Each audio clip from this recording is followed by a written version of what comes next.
Здравствуйте, ребята. И знаете, Ефим, ты только не обижайся. Я прошел испытание. Нет, я сейчас серьезно. Вот. И Must be careful. Optimism is lack of information. вот, смотрите.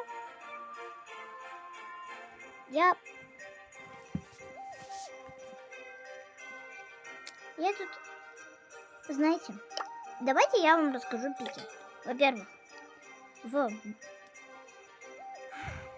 так сказать, в награде звезд, то есть в собирании звезд, там надо взять Пайпер, обязательно нужен Брок и Тик. Хотя нет, Тик не нужен. Любой метатель.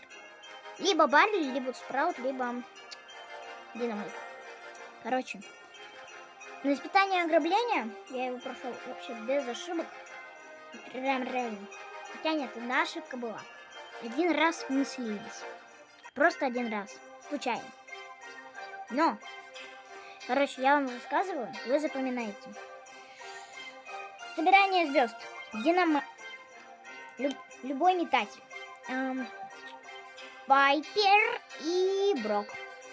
Главный Пайпер была с гаджетом, который наводящаяся пуля. Это самое главное. И старка хорошая, которая удобная. Второе, 8 бит обязательно Брок и либо Джесси, либо Дэрил. Но я выбрал Дэрил. С Дэрилом у меня только одна ошибка произошла. И вроде бы захват кристаллов. Поправьте меня, если что. Наверное, захват кристаллов, да. Короче.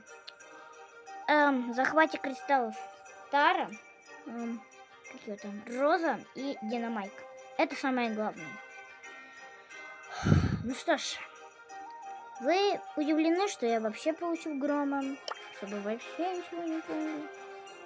Человек, который купил Бравл Пасс, получил Грома к тому же. Ну что ж, хотите узнать что-то больше? То тогда, если вы... Ладно, что я вообще говорю?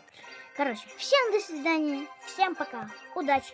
Подписывайтесь на мой канал, рекомендуйте друзьям, ведь скоро у нас будет мое день рождения. Блин, а мне 20, а мне до него не так уж и долго осталось. Да, не так уж и долго, всего лишь 2 месяца, 1 месяц и еще сколько-то до Нет, да. для тебя 3 месяца. Короче, всем удачи, всем пока. Подписывайтесь, ставьте лайки. Рекомендуйте своим друзьям. Надеюсь, я добью это. Всем пока. И всем удачи в прохождении чемпионата.